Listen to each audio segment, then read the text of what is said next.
itu ya, memang di mana-mana yang namanya perusahaan itu selalu yang berkaitan dengan sumber daya manusia, istilahnya PHK selalu yang paling akhir. Tapi saya yakin ya, perusahaan sekelas Shopee juga menginformasikan kepada investornya, karena mereka perusahaan publik, langkah efisiensi apa yang dilakukan.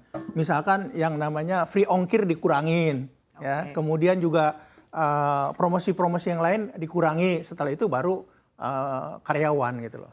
Itu umum berlaku kok. Baik, begitu. Artinya perusahaan berhak untuk melakukan strategi-strategi begitu ya Pak. Ini salah satunya untuk efisiensi begitu.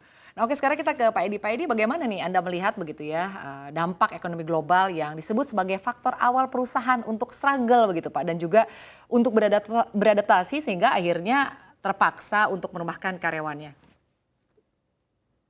Ya, jadi memang ini kan rentetan peristiwa ya. Rentetan peristiwa mungkin kita mulai dari adanya pandemi yang menyebabkan banyak negara mungkin membatasi yang namanya ekspor ya produk-produk, terutama karena mereka harus melindungi pasar mereka domestik sendiri. Kemudian terjadi perang Ukraina dengan Rusia yang menyebabkan juga ekspor dan perputaran barang juga berkurang. Dan itu menyebabkan semua inflasi. Inflasi menyebabkan banyak central bank melakukan menaikkan suku bunga. Suku bunga menyebabkan cost of capital atau cost of investing untuk para investor termasuk modal venture capital menjadi naik.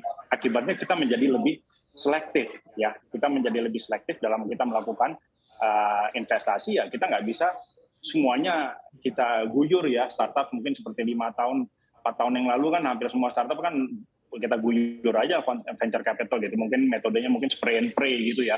Sekarang harus lebih selektif. Ya, yang mana dapat investasi ya memang yang menurut kita sustainable dan ada path to profitability-nya. Karena ujung-ujungnya kita sebagai investor kan harus exit. Investing is easy. Yang susah itu sebenarnya adalah exit gitu. Nah, exitnya berangkat mulai IPO atau manapun, tapi kita harus exit. Nah, untuk menaikkan chance probabilitas untuk exit, ya perusahaan ini harus profitable. Baik, Pak Edi, tapi artinya untuk kedepannya begitu ya, ini tidak menyurutkan investor untuk tetap mampu menyuntikkan dananya begitu ya Pak di startup? Betul, kita sih tetap invest, tapi lebih selektif ya. Kita invest dan mungkin kita lihatnya manajemen ini bisa mengambil langkah apa.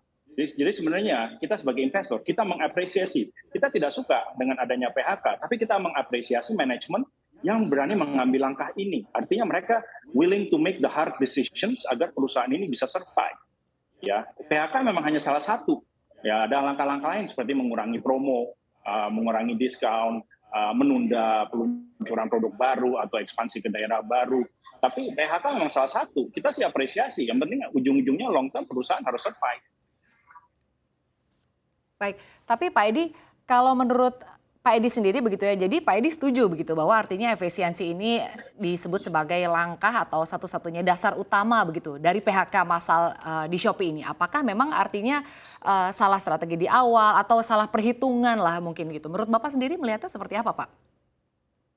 Saya nggak bilang ini salah strategi, cuma memang bilang di awal sebuah perusahaan yang memang harus melakukan promo, tapi nggak sustainable kalau mungkin di tahun ke-5, 6, 7 itu masih tetap melakukan promo-promo yang sama, bakar uang gitu. Jadi memang pada dasarnya masalah evolusi sebuah startup di mana di awalnya mereka harus mengakuisisi customer, tapi nggak bisa terus-menerus. Jadi sudah mulai waktunya mereka melakukan langkah-langkah untuk menuju profitability. Jadi menurut saya ini bukan necessarily ini salah langkah, enggak. Cuma memang udah necessary evil sesuai dengan evolusi sebuah startup dari customer acquisition di awal menjadi profitable di akhirnya.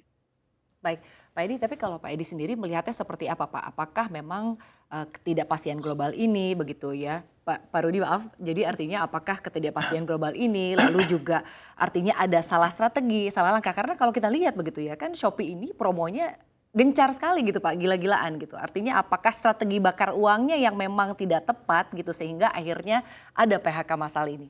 Kita pisahkan ya kondisi global tadi yang disampaikan Chief Edi itu pengaruhnya kepada supply dana, ya, pendanaan perusahaan, ya itu sudah disampaikan.